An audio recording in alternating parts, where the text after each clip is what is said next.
may well ask why Warren's getting in the left-hand side of the aircraft. For anyone with a military background, that's the same side you get on a horse from. And it probably dates back to that time. Just another thing about the aircraft, 51 of these were taken on charge by the RAAF. The first one is still inside, it's painted yellow and green, and it's up on a pole just inside the glass doors as you go in. That was how the aircraft obtained its rather unusual and non-flattering nickname. It's called the plastic parrot. And reason being, the colour scheme, green and gold, was a colour of a native Australian parrot, and plastic because of the canopy. And you'll also notice that the engine cowling cover is a fiberglass mixture of material. So unfortunately that name was banned by the hierarchy, which is why it's still in use today. You'll hear the call sign of the aircraft, Heritage Parrot. And unfortunately, we're stuck with it. The aircraft, 51 of them, are flown across from New Zealand, where New Zealand Aerospace Industries produced them. They stopped at Norfolk Island and Lord Howe Island for fuel before they hit the Australian coastline. And those 51 aircraft arrived without loss, which was great. And they've been flying rather steadily since the early or mid-1950s. They were sold on to the public a few years ago, which is how a large number of them got into private hands. And I think the appeal is that the aircraft is fully aerobatic, whereas the windshield that flew before it did have some restrictions because of the weight and the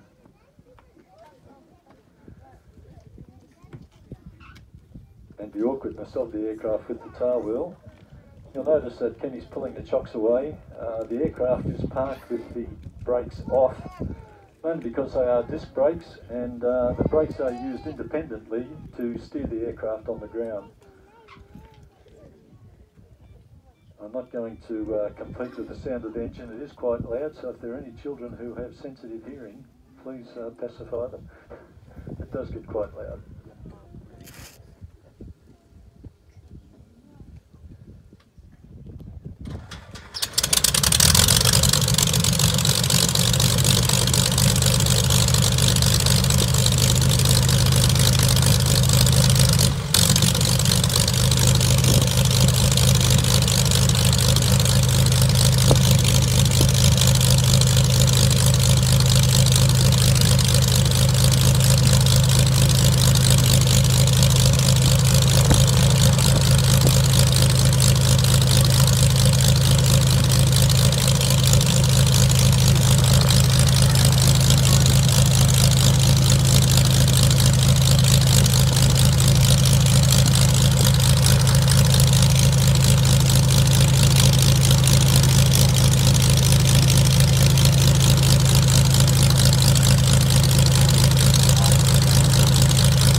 Taxiing to the western RAAF, Tower 17, for a Vic flight, Romeo 3308.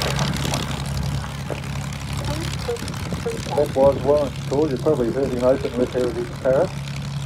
Reason it comes through here is, even though we have a control tower down on your right hand side, there hasn't been anyone operating it since 1992, when basic training did in fact finish here.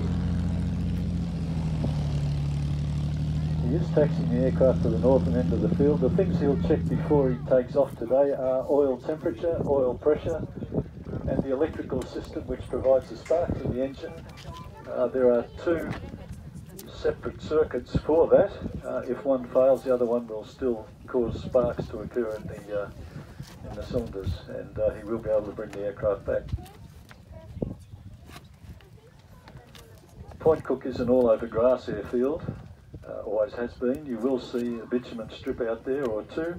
They were laid down during World War II to cater for the extra training that was conducted here, and it made the field an all-weather field. When the weather's right, we do use the grass parallel to the runways, which also conserves the tyres on landing. As Warren mentioned earlier on in his introduction, that air or wind passing over the wings is mandatory to get the aircraft in the air. If you look down to your right, you'll see to the left of the trees down on the water, there's a windsock indicating southerly direction, fairly light breeze today, but you use what you can get. There's another yellow windsock, trees in front of us. Rolling. 17, tower roll. 17 on the western grass. For overhead display. That was Warren's call. Runway direction 17 is 170 degrees magnetic. And here he goes now. He lifts off the ground at about 125 kilometres per hour. About right there.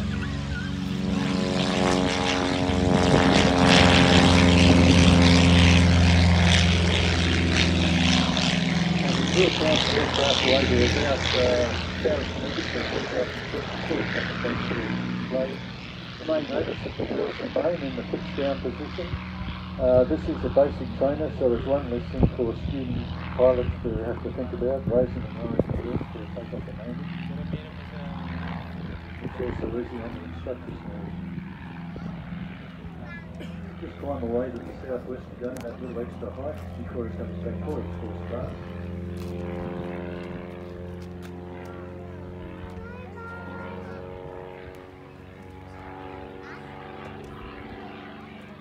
You'll notice that all the manoeuvres you do see today would be taught to student pilots, and they would be quite proficient before they go on and do the go on the level aircraft.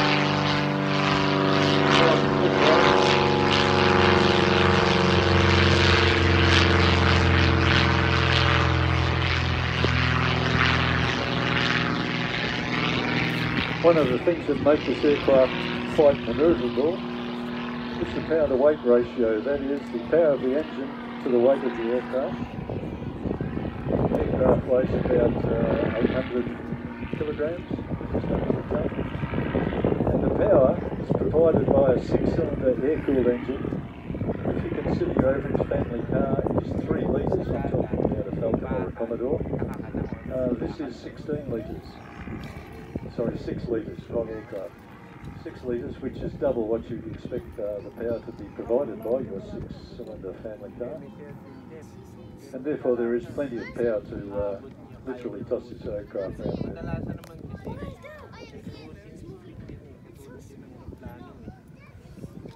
Point traffic, Heritage Barrett, 1 mile 50 east, 2,000, passing over the display.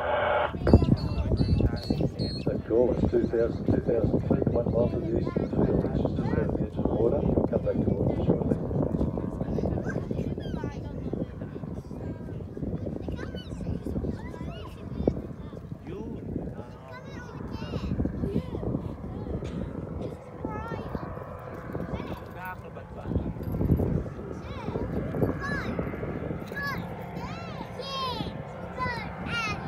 Okay, climbing up in a vertical climb.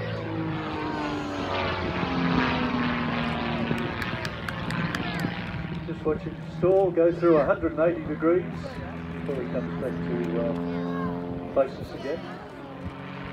Actually back to the right to use that momentum to get a little extra height before he comes back to his next manoeuvre.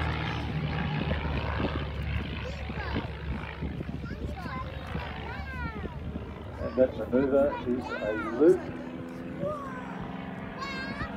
with a rollout.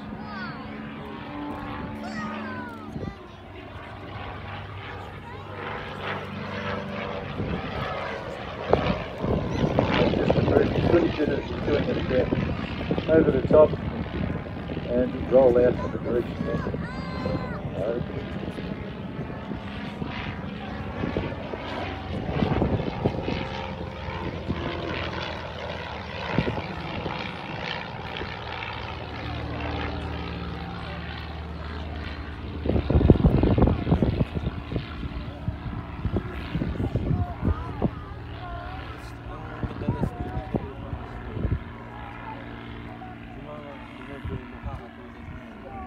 It is quite a handful for the pilot to maintain the display right in front of us, because even though it's gentle breeze here on the ground, it can be anything up there which can speed you up or slow you down, whichever direction you choose. Coming back towards us again.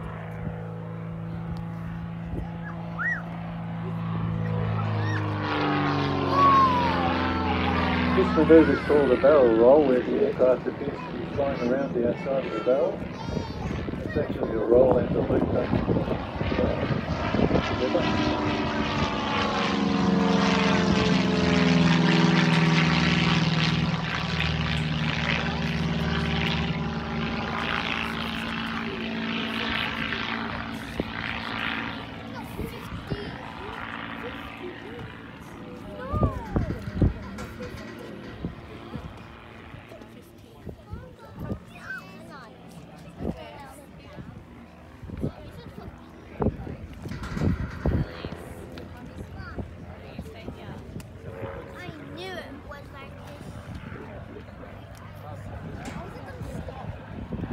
So we've got our high-speed pass into the south, climbing up and rolling the aircraft.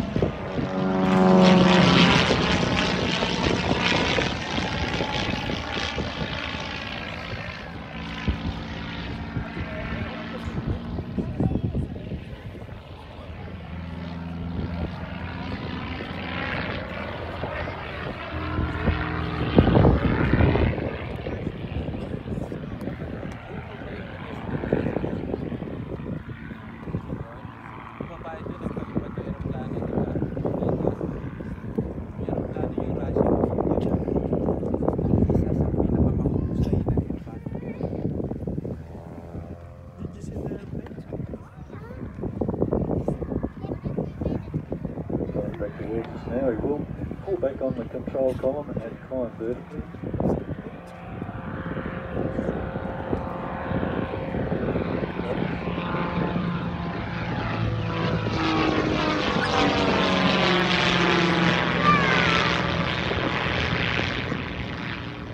Another 180 turn from the aircraft, throttling back out to the downhill run.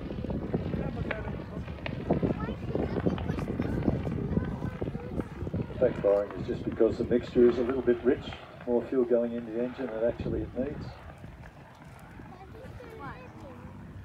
Blackrock traffic, Heritage Parrot overhead, display complete, heading low left base to the west across Tower 17, full stop, number 1, Blackrock. Again, that was Warren's call, just letting everyone know that he's coming back to land. We're not allowed to say this, but we unofficially award a mark out of 10 for the landings, because we can. And I'll just see what you think when he comes back. By the way, he never gets to 10 for the simple reason it might go to his head.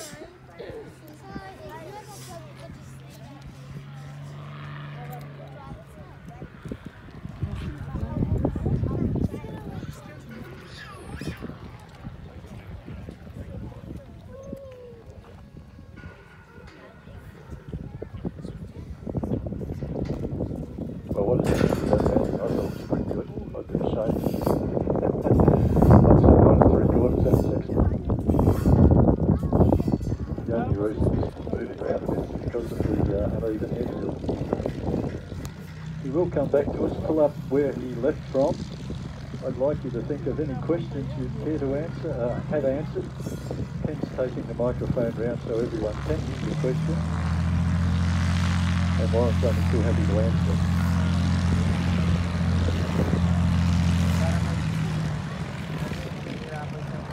If you think that was all hard work on Warren's part, just have a look at the smile on his face when he gets out of the aircraft.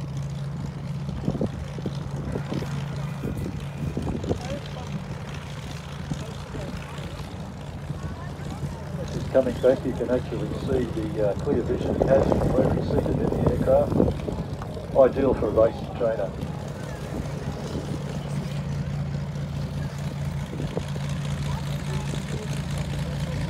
I'll just tune out for a moment to chuck the wheels.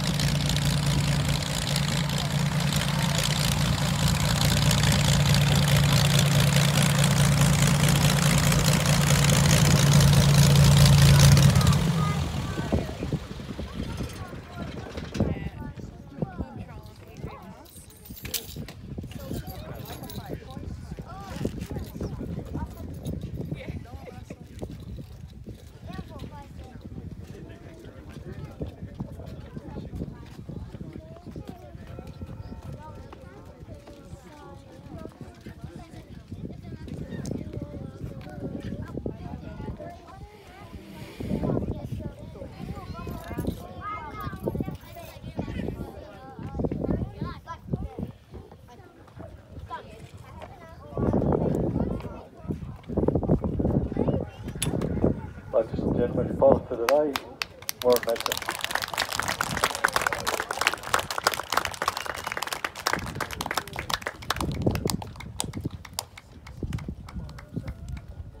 Ken's taking that mic round, so if you have a question, just hold up your hand and they'll have the question asked.